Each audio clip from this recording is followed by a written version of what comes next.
तोडकर, महाराष्ट्र नवनिर्माण सेना विभाग प्रमुख।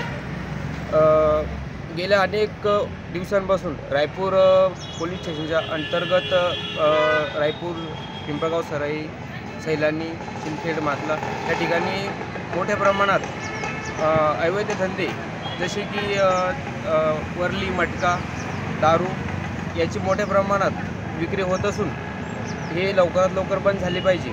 यासाठी आम्ही आज जिल्हा पोलीस अधीक्षक कार्यालय बुलढाणा या ठिकाणी येऊन मान्य साहेबांची भेट घेतली।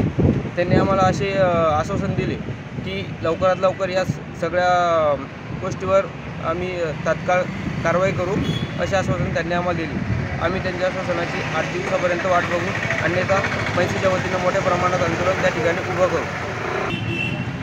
एवढे करूनसुद्धा जर का कोणत्याही प्रकारची कारवाई झाली नाही तर यानंतर